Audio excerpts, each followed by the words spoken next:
In a garage, Charlie's repairing the plane that his wife Sarah gifted him on his birthday.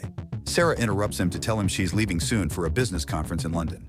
She invites him to come with her again, but Charlie turns her down because he has lots of work. Sometime later, Charlie arrives at the CIA headquarters.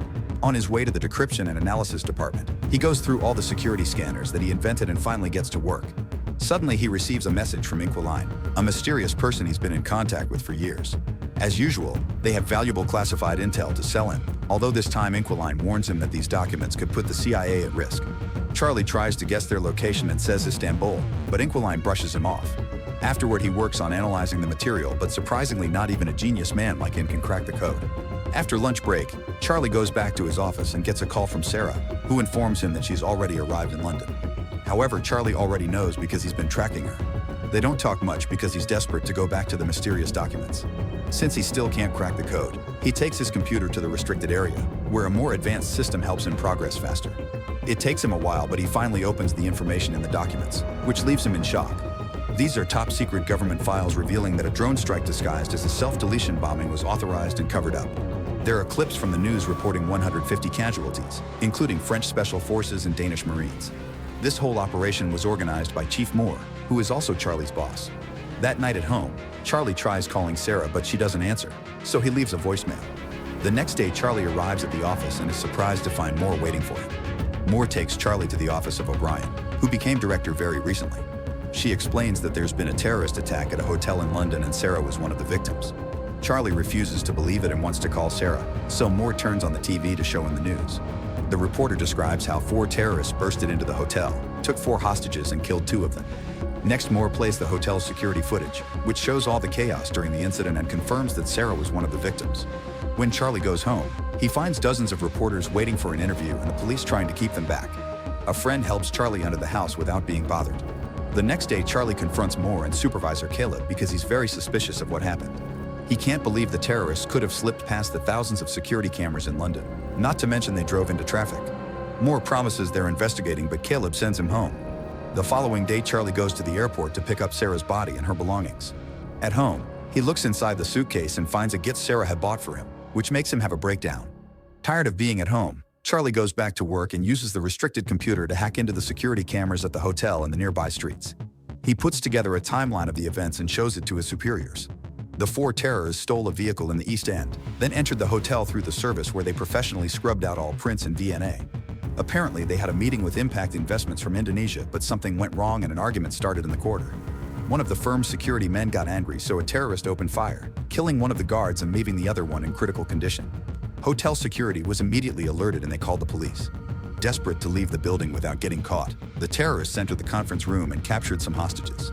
Sarah was taken because she tried to help some of the attendants to escape. Charlie's run voice and facial analysis, so he's managed to get the identities of the 4 terrorists. They're Mishka from Moscow, a former South African Special Forces operative called Lawrence, mercenary Horst, and former intelligence officer Gretchen. Noticing Caleb's and Moore's lack of reaction, Charlie realizes they already knew all this. They tell Charlie they're already working on it and send him to see a therapist. The next day, Charlie hides a chip in his ID badge and passes through security without the scanners detecting it.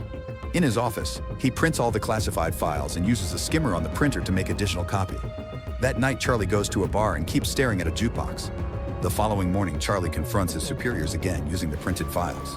He lists all of Moore's dirty missions, like bombing a Syrian hospital and striking an Allied base in Yemen, which killed thousands of civilians. He threatens to take everything to the director and reveals that he's triggered a dead man switch. If he doesn't enter a code every 5 hours, the evidence will be sent to the most important news outlets. In exchange for his silence, Charlie asks for full CIA training, fake passports, cash, a gun, and intel on Sarah's killers. After the meeting, Charlie returns to his car and throws up because of the stress. In the office, Moore says that the dead man switch is a bluff, but Caleb points out they can't risk it. They'll search for the trigger if it's indeed a bluff, then they can arrange a deadly accident during training. Sometime later, Caleb and his team try to understand how Charlie copied the confidential files. They discuss the possibility of a skimmer, which wouldn't work on their secured computers but could be used on a printer. Charlie could have sent the files to the printer and used a magnetic strip to copy the data. Searching security footage, they confirm that Charlie bought a magnetic strip at a store, but they still can't tell how he took it in and out of the building. The team also searches Charlie's house and eventually discovers he went to a certain bar twice. They go to the bar to search it and find an ABBA CD under the jukebox. Caleb chooses that CD in the jukebox catalog and only noise can be heard, so they take out the CD that Charlie left behind. Meanwhile, Charlie arrives at a CIA training facility, where he's welcomed by Colonel Henderson. They start at the shooting range, but unfortunately Charlie isn't a good shooter.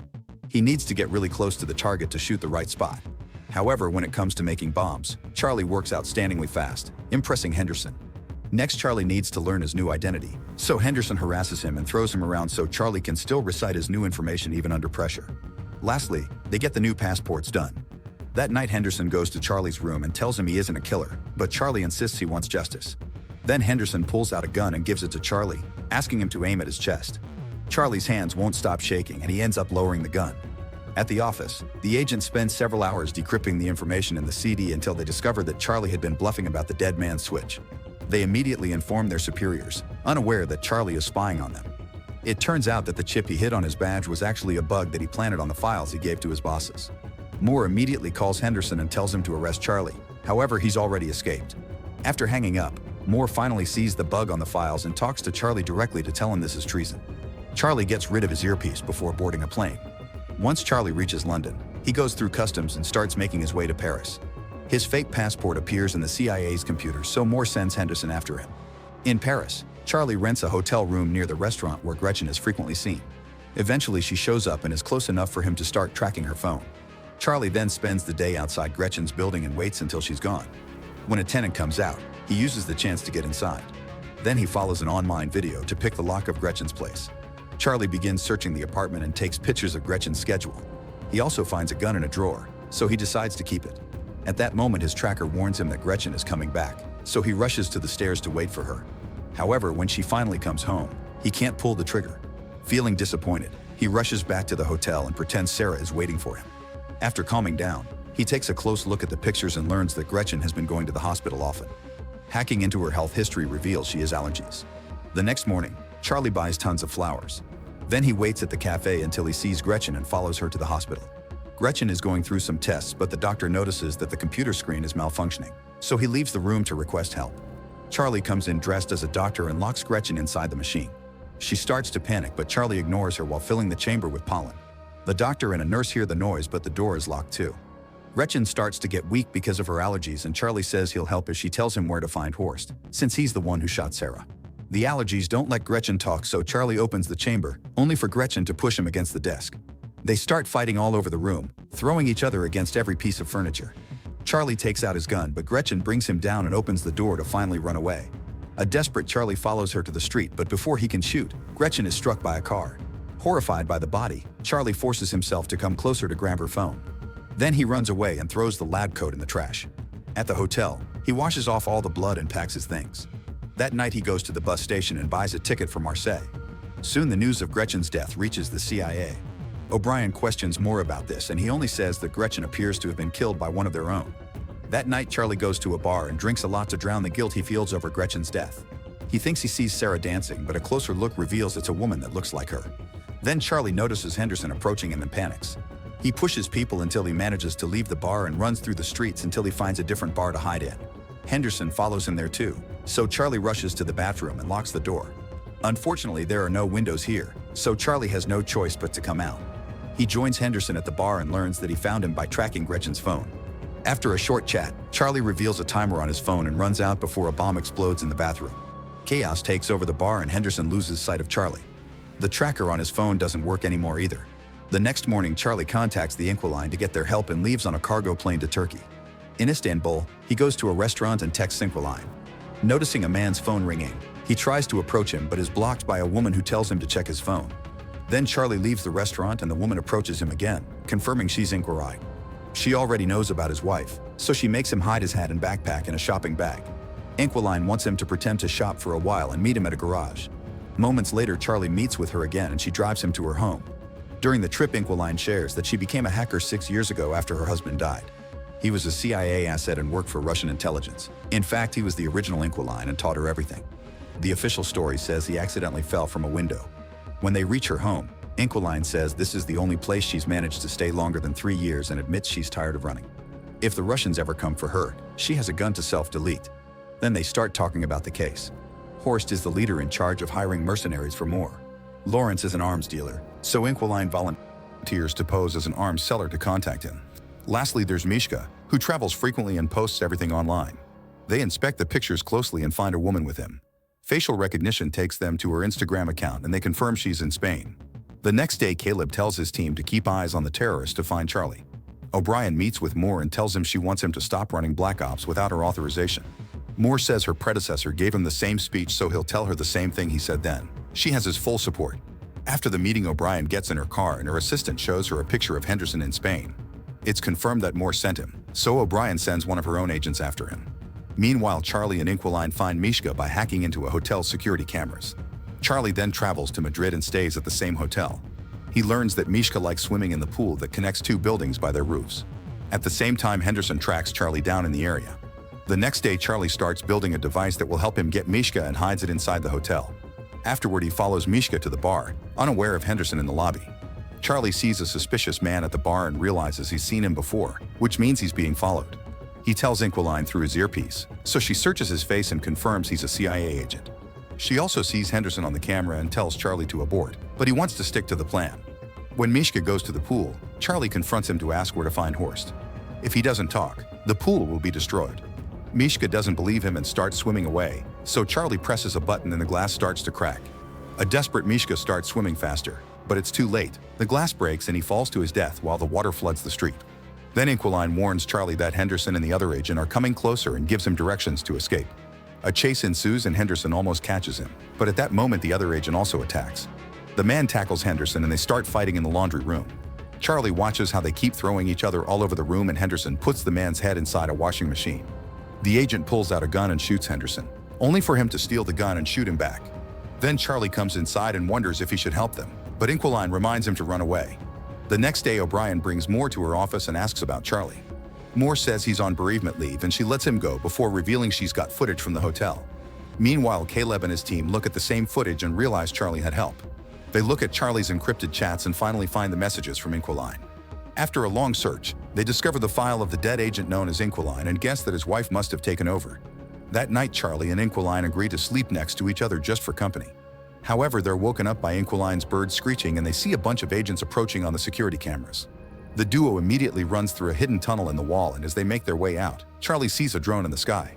By sneaking into another building, the duo manages to keep going and leaves the neighborhood right before the agents storm into the house. The computer is already deleting all the files, so there's nothing left for them. After running down the beach, the duo gets to Inquiline's car and they're seen by the drone. Soon the agents come after them with open fire, even following them on a boat. After a long chase, the agents manage to damage the car enough to make it stop and Inquiline is mortally wounded. Charlie has no choice but to push the body to the other seat and take over the wheel so he can keep driving until he finally loses his pursuers. Later, he leaves the car in the garage and kisses Inquiline goodbye. The next day, Charlie contacts Lawrence and pretends to be an arms dealer to arrange a meeting. Then Charlie buys new electronics and travels to Romania. In an abandoned building, he records his own face and hacks a security feed in Berlin. Now the CIA thinks he's in Berlin and sends their people there. When Lawrence finally arrives, he finds a ringing phone on a chair. Charlie tells him to look inside a box and Lawrence finds a bunch of bombs. If he moves, they'll detonate. As Lawrence notices a picture of Sarah in the box, Charlie appears behind him asking Horst's location and promising to deactivate the bombs if he cooperates. Lawrence explains that Horst operates in Russian waters and typically receives deliveries at a Baltic seaport. Charlie then asks how to contact Horst, so Lawrence says he only gets messages through secret codes from his men. All the numbers and names are on his phone, which he tosses on the ground. After grabbing the phone, Charlie leaves and hears the bombs killing Lawrence in the other room. Soon the CIA gets the news of Lawrence's death in Romania and they realize they've been looking at fake footage. Later in a Russian hotel, Charlie imagines Sarah with him and opens the gift. It's a puzzle that he solves quickly and has a sweet message from his wife inside. In the morning, he goes to the port and sees a suspicious vehicle. He sends the code to Horst's men and sees a guy by the suspicious car check his phone. He follows the man and takes pictures of his boat before leaving. After buying some tools, Charlie goes back to the hotel and tracks down the yacht that the boat belongs to by searching its registration number. He also studies the sea routes Horst might be using. In the morning, Charlie approaches the boat and someone knocks him out from behind, causing him to drop Sarah's puzzle. Charlie is taken to the yacht where he finally meets Horst, who found the bomb Charlie hid earlier. Horst has noticed that Charlie killed the others indirectly and thinks he's not capable of doing it face to face. He hands Charlie a gun and asks him to do it, but Charlie can't and puts the gun down. Suddenly, the yacht starts turning into the opposite direction and the crew panics. Charlie reveals he's taken control of the yacht, which is CIA administered. Since he worked on the protocols that protect this yacht, It was easy for him to hack into it and send it to Finland. Soon the yacht is surrounded by the Finnish Navy and Interpol, who immediately arrest Horst and his men. Sometime later, O'Brien gives a press conference to announce they've arrested all the dirty agents that have been using the CIA's resources for illegal activities. Charlie is approached by Henderson, who tells him he's proud of what he's done. After visiting Sarah's grave, Charlie goes home and finally takes the plane for a ride. Make sure to subscribe and turn on notifications so you can watch more videos like this. Thanks for watching.